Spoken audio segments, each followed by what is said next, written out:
Hey everyone, it's great to be back, and I'm so happy that you're here. I know it's been a while, hasn't it? Briefly, we're going to catch up on some things. Jodi Hildebrandt, I'm sure you guys know that name. Ruby Franke, Cori Richards, and the next one, oh yeah, is Richard Allen. And then I'll tell you just a few things about why I've been offline and the exciting news. Then we'll look at what we can expect to go forward on this channel, and hopefully see if I can find a volunteer that would be a moderator for some live sessions. And if things continue to go well, then the moderator would be able to get compensated. So if you're interested in that, comment below and I would love to talk with you. Okay, it's hard to know how much to say because I know that this community has so much knowledge and you've done a lot of research. But Jodi Hildebrandt appears to be the, I want to say cult leader, but the person who has spearheaded this campaign that is teaching families, more or less mothers, with her Connections channel to be extraordinarily strict. And from my perspective, I'm calling it as not just strict but mean. And I see that this is from my perspective, again, from what I've watched, that it has to do with power, that she desires power and will not give children even a shade, just a tiny bit of power or privacy. So she paired up with Jodi, is it Jodi? Franke.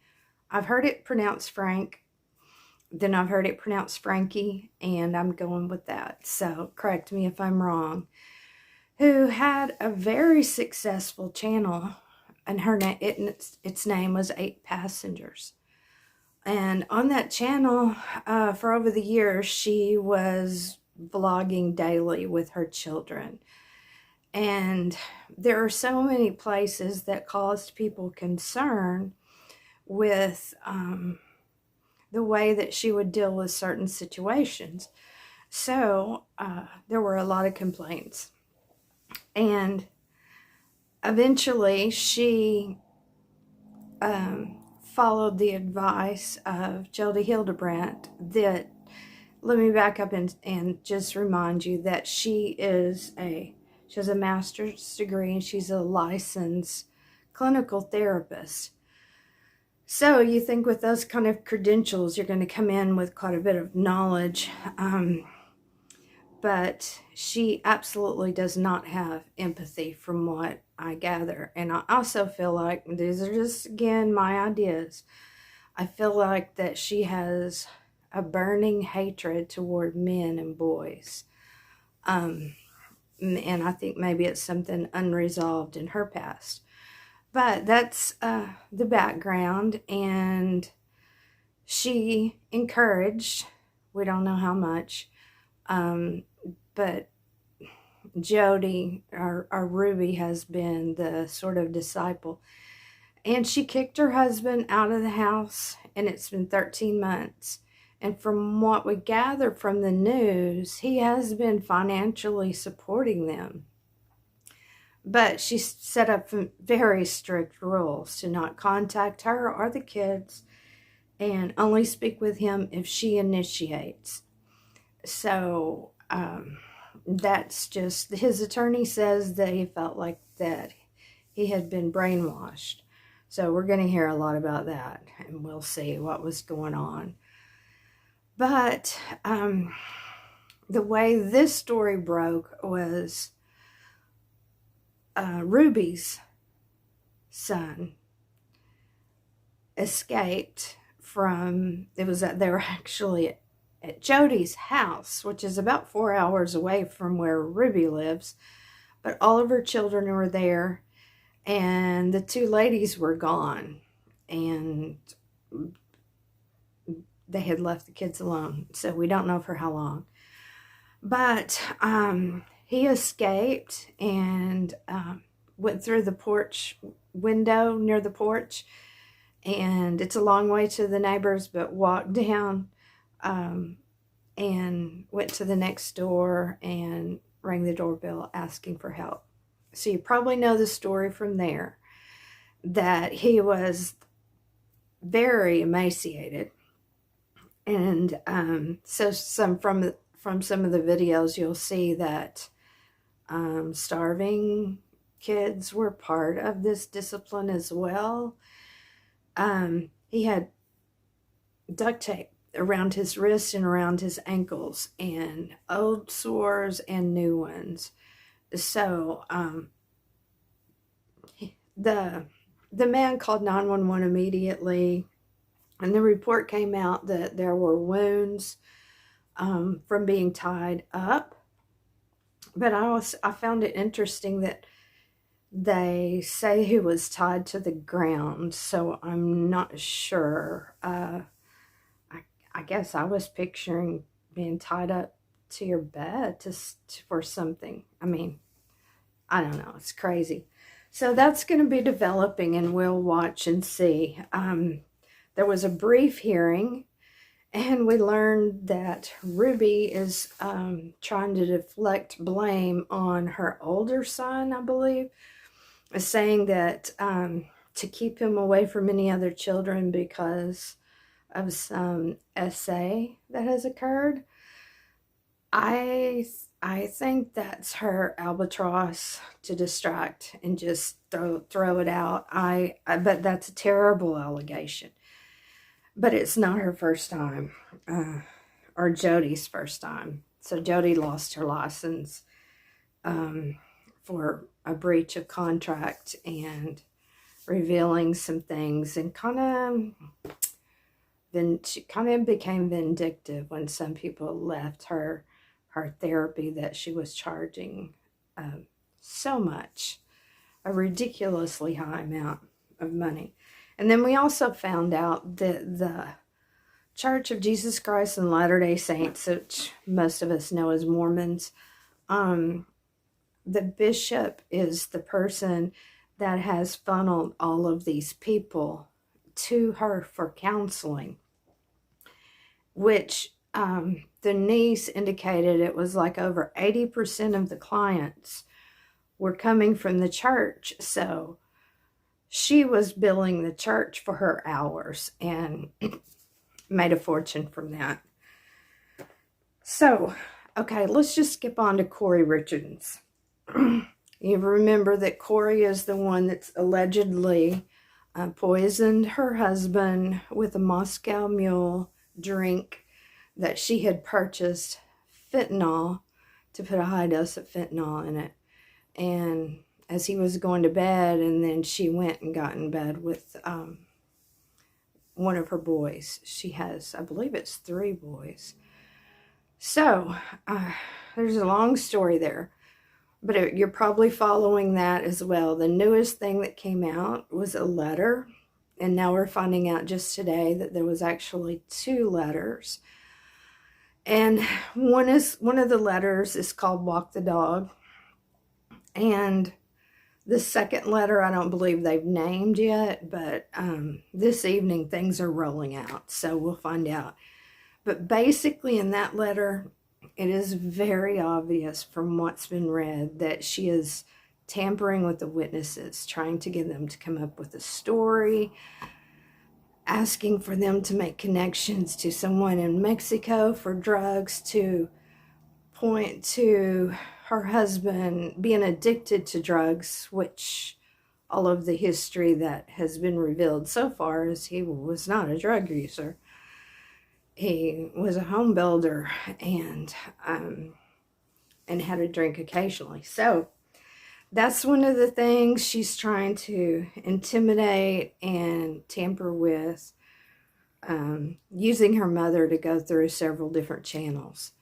One that was revealed tonight that came out showed that they had a video chat. And you know, they have the recording from someone that's in prison or someone that's in jail can schedule a video chat. And so the way that they did this so that it wouldn't be recorded is she took the paper and put it up to the screen and indicated that her mother would need to take a picture of it. So she held the letter up, took a picture of it, boom, boom, back. So now Cori is attempting to sway the media by saying that she's writing a book. And she had written a book after allegedly she killed her husband. She wrote a book about children dealing with the grief of losing their father. So this one is, I don't think she's going to be able to swim out of this. Personal opinions. Okay. Richard Allen. We've got some interesting news in the Delphi murders that his defense team has really hopped on it and started doing quite a bit of digging. And they're claiming that it was a ritual sacrifice kind of death with these two girls. And he's claiming it's from a group that originated with the Vikings. And that became kind of a pagan group. And then it slid into some of the white supremacists or part of this. And, excuse me, both of these young girls are Caucasians. And so it was hard to kind of figure out if there's any connection. But the connection that may or may not be important is that one of the girls' mothers had dated some black men. So they're in a very small town. Remember, it's only like 3,000 people, so that means everyone knows everybody or knows of most people, most families. So, and apparently there were some people, I guess some guards in jail that had these patches that indicated they were part of this underground kind of club as a way to disguise what their purpose was. So you can look into that and learn more. And actually, if you already know more, would you please type it below and let me know, because it's so exciting to get to learn things from you. And it gives me another chance to kind of research and sort of put these pieces of the puzzles together. So now I'm excited to fill you in on a little bit about what's going on. I know I have not been posting videos for a good while, maybe 3 to 4 months now. And I got some news that I didn't realize that I was behind on taxes and I wasn't informed, and this crazy situation happened. But it looks like now we're at a turning point that things are going to work out. Yes, I'm staying in my home. Yes, I will continue with the flower farm.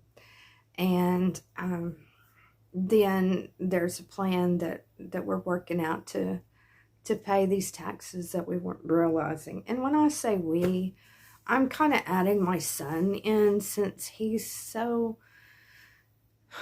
he's a gift with financial, anything financial. He's not an accountant, but it's just like, it's something that he's good at. So he's so kind to work with me on those things. So I'm kind of throwing we in there.